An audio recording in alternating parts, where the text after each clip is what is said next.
Have you ever wondered what happens after you submit a job application? How technology could be impacting the hiring process?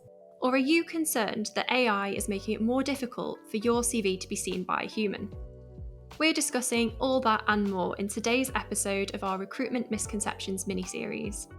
I'll be joined by Darren Westall, co-founder and CEO of Paiger. Paiger provides an all-in-one software tool for recruiters, which implements AI solutions to optimise the end-to-end recruitment process. Together, we'll investigate the truth behind AI in recruitment and what's really happening behind the scenes, along with some useful tips to help you get noticed in your next job application. I'm Lauren, and you're listening to Engineering Pro. Darren, welcome to Engineering Pro. Thank you for having me. I would love to chat to you today all about AI. Obviously, you've been in tech for a while now. I won't give away your age. But let's start off by discussing Paiger and the kind of tech that you have developed. Yeah, absolutely. So Paiger is a all-in-one recruitment tool with AI built into it. We're not an AI first tool. There's lots of AI first tools coming to market, but we've been in the market for just coming up to 6 years. So we're not an AI first tool, but we've absolutely embraced AI recently to help recruiters become more efficient across all of their processes, from business development through to sourcing candidates. So to what extent do you guys use AI? So we've looked, obviously, OpenAI has changed the entire game in the last year. It feels like longer, but it's probably only been a year, although they've been around as a company for a long, long time. So we've got fine-tuned models for all the different parts of the recruitment process that we could do, from writing job adverts through to writing LinkedIn posts. We've fine-tuned models to actually deliver the best results for the recruiter to, again, drive efficiencies. For me, AI is all about efficiencies. Yeah, absolutely. So for our kind of candidates out there who are wondering how AI impacts them and their kind of hiring process, what kind of changes have you seen it make in the recruitment sector?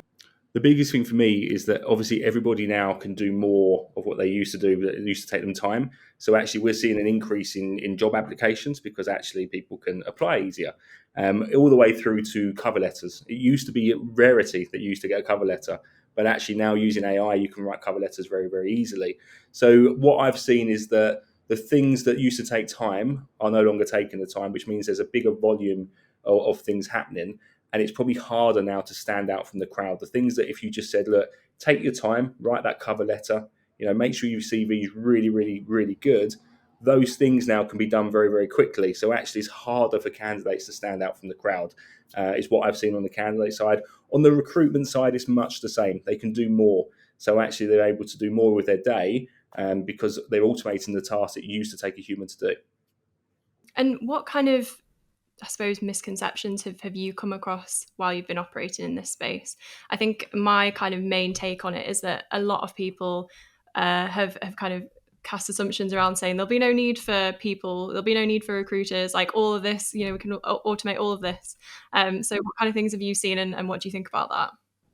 I just think that is the biggest misconception. The biggest misconception is that AI will replace recruiters. I always say that recruitment, if you think about marketing, you're either B2B or B2C. Recruitment's the only industry really that's both. And I actually think that's because it's human to human. So regardless, even before AI, we were in a human to human industry, and that will not change. All that will change is the amount of conversations you can have as a recruiter will greatly increase. And ultimately, the more conversations you have with candidates and clients, the more people you can put into jobs. So I think actually it's the other way. I think actually AI will make everybody have more conversations, which for me is not a bad thing. I think as human beings, we need to talk more. I think we're going to move away from, sending emails, etc., because all of that stuff will become so easy to do that hopefully it's actually going back to phone calls, Teams meetings, whatever it may be, Zoom, whatever your video choice is. But I do think it'll be more talking to people, which for me is not a bad thing. I think that's a very, very good thing for the human race, not just the recruitment industry. Wow, so that's quite a positive outlook then. Someone who thinks that technology will save us rather than the other way around. I've always embraced technology, so I've always seen technology as it's there to do the things we don't want to do, frankly, right? So I wouldn't be looking at it as a threat. If it's a threat to you, you probably just need to retrain, and what you retrain into will be a better job. You'll probably enjoy it more, because if you're doing something that could be done by generative AI, you probably don't enjoy it. And what I will caveat that with is generative AI will not replace your copywriters, your really good copywriters, your marketers, because you still need your correct tone of voice, you still need all that. So, if you're sitting here feeling threatened by AI, what I'd say is let's change that mindset, let's embrace it, let's assume that it's going to be able to do what you're currently doing, and then work out which bit makes you unique and actually retrain for that and embrace that, because that's going to future-proof your career. And I suspect you'll enjoy that career even more than the one you've got right now. Yeah, absolutely. So earlier you mentioned how candidates could use AI to kind of speed up their application process. Do you have any kind of recommendations of specific tools or things that people can do to make use of it? Because I'm sure there's a lot of people out there who are looking at AI for the first time and how it can help them and what it can do for them. So what kind of recommendations would you have for candidates? Yeah, I mean, there's so many AI tools. It feels like a new one launches pretty much every hour. So there are probably specific tools for the task you're trying to do. And I'd always go down that route. I'd actually question, you've obviously got generic models like ChatGPT, you've got Bard, you've got Grok coming out of X right now. That's a little bit different, that one. But I think about what task am I trying to achieve, and then find a tool specific for that. As an example, there's a fantastic tool called PDF.ai, which you upload a PDF and you can ask it questions. Now, you can do the same thing in ChatGPT, but actually that tool's built for the job. So it's very purposeful built, and it actually makes you more efficient when you're doing that task. So I'd always say, yes, there's generic models out there, but I'd be thinking, what am I trying to do? If it's writing a cover letter, for example, there will be a tool out there for just that, and it will be the best tool on the market. So, yeah, always think about the task you're trying to achieve. But the big thing is, if you're going to use these tools, remember that everybody else is as well. So actually writing that cover letter is no longer the way you're going to stand out from the crowd. And it comes back to what I said before about being human to human. After you apply for the job, I'd be picking up the phone and I'd be speaking to the recruiter, I'd be speaking to the company. So actually it's going to drive more conversations, just to keep that stand out from the crowd. If you want to be that standout candidate, you're going to have to pick up the phone. Yeah, and looking at ways to kind of maybe use that tool as a base of kind of like, okay, I'm gonna get this tool to write my cover letter, but then how can you look at that output and make that more unique? Because, like you said, everybody is doing that now. So, what can people do then to actually go the next level, and take what it kind of spits out and make it infuse it with your personality, I suppose. Yeah, because that's the bit it's missing, right? And people buy from people is a saying we say all the time, but people hire people as well. Let's remember that. So you want to put your personality into, you want to put your own thoughts into it. Absolutely use it as a base, but I wouldn't just copy paste send, especially if it's a job that you actually really really want. I've always said that rather than spray and pray and apply for like 100 jobs, I'd rather you find 10 and really, really put the effort into standing out and going the extra mile. Yeah. And as part of this series, I kind of really want to lift the lid on some of the aspects of the recruitment process that a candidate wouldn't really know much about. So let's kind of flip that now and talk about tools that recruiters are using. So what kind of tools are you aware of? Obviously, Paiger being one. And how is that impacting things for the candidate? Yeah, absolutely. So let's start with what happens when you press the apply button. So let's say you are on a job board. So job board is another tool. That's a website that's dedicated to the recruitment industry to highlight and showcase all of the jobs that are available. You press apply. That will then likely send an email to what we call a multi-poster system. So when recruiters share their jobs, they've got to put them on multiple websites. They will use a platform to put them out onto multiple websites all in one go. The applications then go back into that system. They're then probably reviewed in that system. Are they a good candidate? Are they bad? If they're good, it will then get pushed into the company's ATS platform where they track the applicants. So ATS is an applicant tracking system. If you've made it there, you're almost getting shortlisted for the role. You're going to be forwarded on to the hiring manager or the HR team. So you've got two steps there. And you've got to remember there's technology in place all the way there. So your CV that you send, your resume CV, if you're in the US, will get parsed. So it actually be turned into structured data.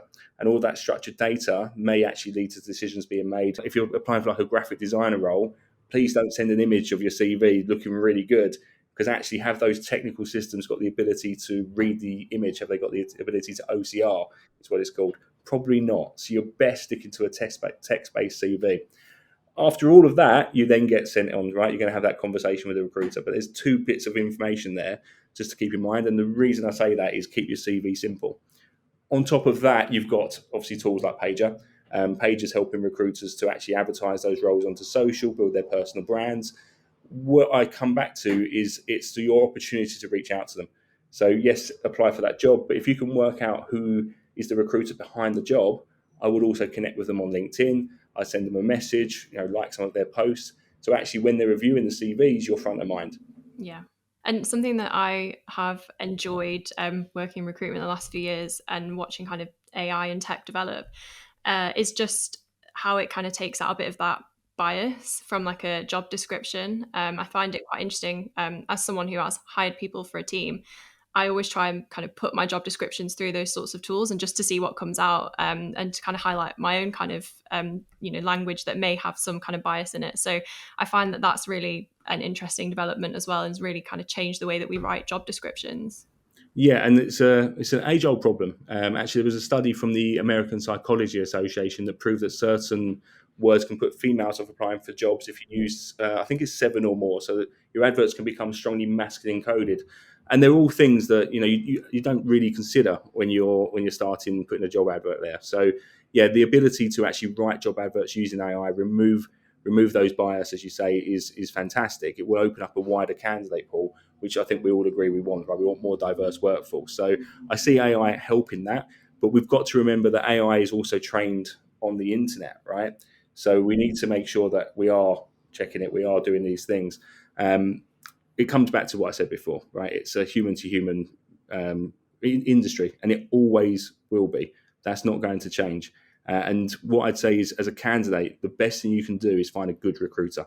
If you've got a good recruiter that's in charge of your career, that you trust with your career, you're going to be in good hands, right? It's in the recruiter's best interest to actually make you go as far as you can.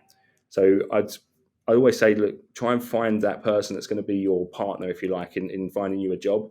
I'd always use a recruiter personally, unless you've got that target company. If you've got, like, I dream of working for Google, absolutely go direct. But actually, if you just want to find the best job for you, I'd be finding a recruiter that can be your partner in crime, if you like, to find that for you. I guess just touch a little bit on something that you just said there about AI using the internet for its kind of information database. With that in mind, do you think it's truly possible for the AI to be unbiased to help us kind of create those diverse workforces? In the future, yes. I think we've got we're at the start of this AI journey, right? It's literally at its infancy. So I think we're right at the very start. What we know is that we can train it, right? So it's the training data that's important. If you take Paiger, the reason we use fine-tuned models is we want to be in charge of the data that goes into it. So you need to think about the training data behind it. That's all I'd say. But we are so early in this phenomenon. I'm going to call it that. It's going to change the human race, right? It really will. So I wouldn't rule anything out at this point. I really wouldn't. There's no way you can predict what's going to be in 5 years because we've moved so quickly in the space of a year. And that leads me quite nicely on to my next question of the future. So how do you think AI is going to change the job of a recruiter in the future? The job of a recruiter is going to change immensely, in the fact that there's actually quite a lot of admin behind the scenes for a recruiter. If you think about it, they're managing relationships with a hiring manager, they're managing relationships with candidates, they've got to find those candidates, they've got to find those hiring managers. For me, everything's going to become more succinct. So actually, it will become information at your fingertips, ready to go, right? Which it sounds easy, but actually, if you go back 20 years, we were still using file faxes to store business cards in, right? So it's taken this long to get to the point where we've got CRMs, etc. What I see is that accelerating dramatically, though. So for recruiters, should actually not have to do the admin behind the scenes, which again means they can help more people. So a streamlined process. The key thing is that human relationship. I keep coming back to it because it's so important. So yeah, I think the way it will change is the admin won't be there, and that should create the ability to have more conversations, which will then lead to more people landing their dream jobs. That sounds like a perfect utopia. It's what we've got to work towards, right? Absolutely. So, do you think there are any drawbacks then to this kind of change in the future? Anything that we should keep an eye out for? in the short term, it will replace some jobs. Let's not shy away from that. But it will also create jobs. If you think about every change in technology, it's always created jobs. When the computer didn't exist, right, people were worried about the typists on the typewriters, right? It created new jobs, right? We've got whole new industries off the back of this. So AI will create new industries, ones we've not even considered right now. You've already seen the rise of prompt engineers, for example. Prompt engineering is now a skill set, a job that wasn't there a year ago. So it will create new jobs for people, and I think it'll be better jobs because, as I say, AI should be doing the jobs that if AI can do your job, you probably need to reskill into something that you're going to enjoy a bit more. That's my opinion. Lovely. And do you have any key takeaways for our candidates? Yeah, the key takeaway is effort, right? It's no longer just a case of write a cover letter and that stands you out from the crowd. I'd be going the extra mile. I'd be connecting on LinkedIn. I'd be finding out about the company. I want you to stand out from the crowd. It's a busy, busy place when applying for a job. So I want you to think about, right, it's a human-to-human industry. How do I connect with the human that's making the decision? So I'd actually do that research and I'd go the extra mile. Thank you. Awesome. Okay. Well, thank you very much for joining me today, Darren. That's all right. I will see you soon. You've been listening to Engineering Pro. On this episode of our Recruitment Misconceptions series, we've looked at AI tools in recruitment, how the industry has changed, and what you can do to stay on top of the game regarding an effective job search. Hopefully, this conversation has answered some of the questions you may have had about how AI is changing the industry and how that impacts your job search. If you found this episode helpful and want to know more, please get in touch with any comments or questions. In the meantime, why not check out the rest of our series on recruitment misconceptions, where we're discussing the myths around engineering recruitment with industry professionals. You can also watch any of these episodes over on our YouTube channel, and don't forget to subscribe so you get new episodes as soon as they're released. Thanks so much for listening.